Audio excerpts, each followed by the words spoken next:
కందుకూరు దగ్గర ఉన్నటువంటి జైతారం విలేజ్ లో వేరే పని మీద ఇటు వచ్చిన ఫంక్షన్ కి పోతూ ఈ మధ్యలో అమ్మలు ఉంటే వాళ్ళతో కలిసి కూర్చొని మన ప్రభుత్వం ఎట్లుంది, ఏం నడుస్తుంది, ఏమనుకుంటున్నారు, ఇంకేం కావాలని తెలుసుకొనికే అమ్మలతో మాట్లాడుతున్నా. సూపర్ అని చెప్తున్నారు, బాగుందంట.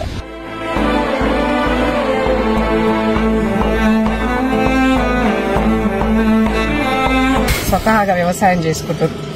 వ్యవసాయం చేసే దాంట్లో మిర్చి పండించారు, మిరపకాయలు, టమాటా వేశారు. సో ధర తక్కువ ఉంది బిడ్డ. 4 పెట్టెలు పంపిస్తే 70 రూపాయలు వచ్చినాయి అని చెప్పేసి బాధపడుతున్నారు. మిరపకాయలు కూడా ధర తక్కువ ఉంది అంటున్నారు, 30 రూపాయల కిలో అని.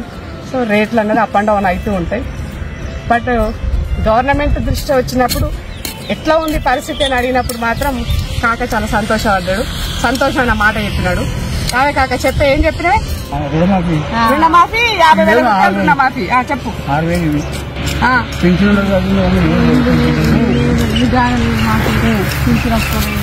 కాక ఎదురు చూస్తున్నాడు పెన్షన్ కోసం. రేవంత్ అన్న డబ్బుల పెన్షన్ ఇవ్వాలని అడుగుతున్నాడు. వాస్తవానికి ఆ కాకకు 70 ఏళ్ళు ఉన్నాయి. కేసీఆర్ హయాంలోనే పెన్షన్ రావాలి, కానీ పెన్షన్ రాలేదు. మనం వచ్చిన తర్వాత అప్లై చేసుకున్నారు. మనం కొత్త పెన్షన్ సెంటర్ చేసినప్పుడు తప్పకుండా కాకకి 70 సంవత్సరాలు ఉన్నాయి కాబట్టి పెన్షన్కి ఎలిజిబుల్ అవుతుంది, పెన్షన్ వస్తుంది. అట్లాగే ఫ్రీ బస్సు పెట్టినాము. ఫ్రీ బస్సు కూడా అమ్మ అప్పుడప్పుడు వేస్తుందట. బాగానే ఉంది బిడ్డ, కానీ తీసేస్తే మంచిగా ఉందంటుంది. ఎందుకో బాగా అంటే రేవంత్ అన్నకే మంచిగా అవుతుంది కదా, పైసలు మిగులుతాయి ఎందుకు బిడ్డ అని అంటుంది. అందరేమో పెట్టాలని అడుగుతుంటే అమ్మొద్దంటుంది.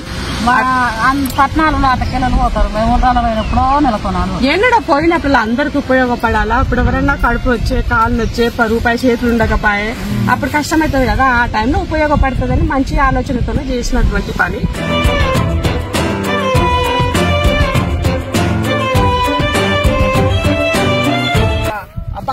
అన్ని లబ్ధిదారు పొందినటువంటి ఏకైక వ్యక్తి రికార్డు చేయనట్టు చాలా సంతోషపడతాను. కరెంటు బిల్ కూడా ఫ్రీ వచ్చింది, మాకు 0 బిల్ వచ్చింది.